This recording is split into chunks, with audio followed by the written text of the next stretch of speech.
Okay, let's move on to an ET Now exclusive then, and it's an interview with Sanjeev Bajaj of Bajaj Finserv. With nearly 2 lakh crore rupees under management, the financial services giant is already doing 70% business of a bank. So does Bajaj Finserv have aspirations for a banking license? And what does Sanjeev Bajaj think of Indiabulls Lakshmi Vilas merger?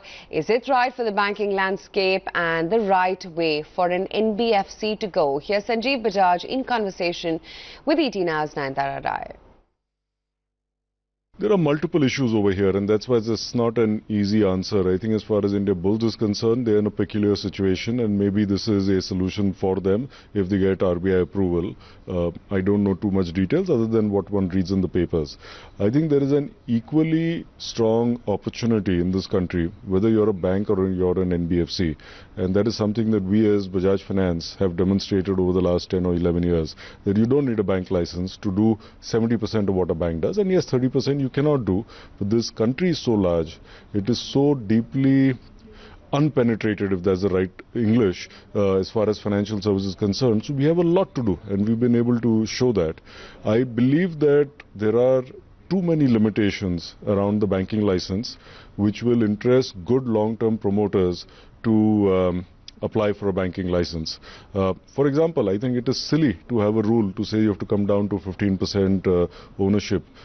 Why? If we are building something of high quality, if I can today manage 70,000 crore of insurance policy holders' money for the long term, why? What is difference if that customer is a banking customer?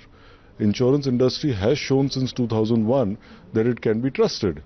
And I think we have to get away from the old ways of thinking that no businessman can be trusted, to trusting the ones who have proven themselves and allowing them to build within a certain set of regulatory limitations businesses. Are you therefore saying that you may not be interested in applying for a banking license or going down the M&A route for a bank unless you see the rules of the games change, unless, for example, the Reserve Bank relooks the promoter ownership issue?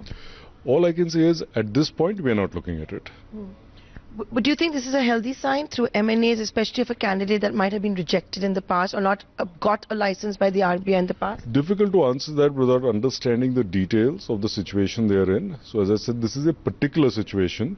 And if that is the right answer for them, as long as it meets RBI's requirements and shareholder approval, I think that's their call to make. But clearly this country needs many more banks and many more stronger NBFCs if we have to really take penetration, financial penetration, to the masses. When the government changed rules for FDI, there was all this talk of how the gates were going to open, the floodgates. We didn't really see that happen. Yeah. And there was a lot of talk whether your joint venture would stand, whether we would see the put-call option. It didn't happen. Is anything on the cards? Nothing is on the cards. When the government was opening this, we told them as well that don't expect that, because a lot of the large insurance companies were already adequately capitalized and they were making a reasonable amount of money. So they didn't need the additional capital. So the additional capital was only if the foreign promoter wanted to take their stake up. And we've seen that in a few companies where the foreign promoter wanted to. You would also keep in mind that the last 4-5 years, in the period that this has happened, has been a very volatile, uncertain period globally. And it depends for foreign promoter to promoter what their priorities are. While India fits into most of their long-term priorities, and it very much does so for Allianz from what I know, but they are very comfortable with the way the businesses are being run right now. The businesses are profitable, so they don't need to put in more capital into the company. Neither of us has done that for almost 10 years now. And they are happy to use that capital elsewhere where they need to grow further. So they're going to stay where they are, is what you're basically saying? At this point of time, yes. Till they come back to us with some other news. You have a sense of the consumption story and how the economy is performing. Is it really as good as the incumbent government tells us, or is it as bad as the opposition tells us? You know, so we see some trends on the consumer side. That doesn't necessarily mean it is the only proxy for how the economy is doing.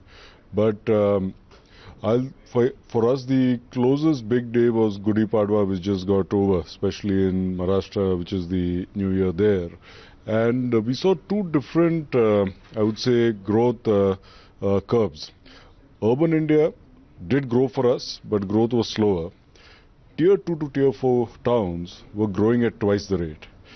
And I think this is something that we are seeing consistently over the last year or two, is where the growth earlier used to be just the big cities.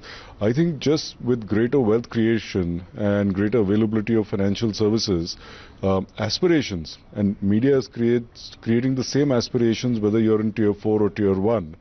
Maybe your pocket is a little smaller.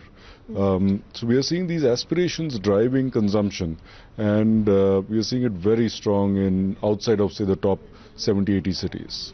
But how do I juxtapose that, for example, with other indicators that are coming in? For example, auto sales.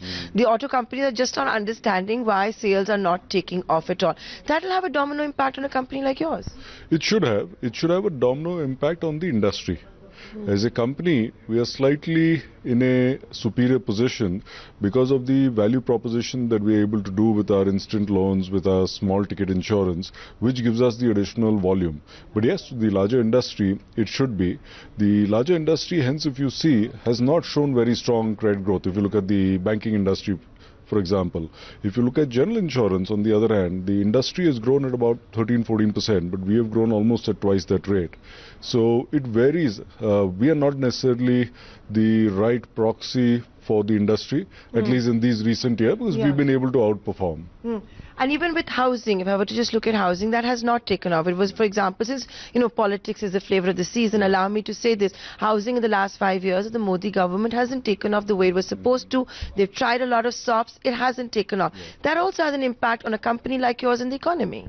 Housing, to me, is a very large opportunity for a very long period of time, at least from a housing finance point of view, but even for those that are actually building housing across all price points, from affordable to, I would say, at least 4-bedroom, which would be upper middle class, and even the rich. The really high-end one is limited by definition. If you see what's happened in the last 4 or 5 years, we've not seen rates go down dramatically. But what we've seen is a whole bunch of enactments come in on housing, especially RERA. RERA has been very welcome. States that have fully enacted, and I believe Maharashtra is one of the leading states, is already seeing benefit of that. But these things take time to play out. Housing is a long-term game. But there's a lot of muck in housing also. And if, for example, even housing finance companies, which now the RBI governor is also hoping to address. He's talked about a committee at the last press conference as an important industry stakeholder. How do you react to that, and what is the kind of cleanup that is needed? There's a simple thing. If I'm going to give a loan for 10-15 years for housing, I need to borrow for 10-15 years to prevent a asset liability mismatch. Today, there aren't too many people who can lend 10-15 year money. One of the very few industries that has long-term money is insurance and pension. But I know as an insurance manufacturer that 50% of my investments has to be in government security. So here I am giving money to the government in a non-competitive manner. How do I build the sector? A lot of these broader rules have to be corrected, which will automatically improve I would say, the foundation for housing finance companies. Most housing finance companies don't want a high mismatch between the asset and liabilities, but they have no choice. And you can't do a 3-year housing loan. No.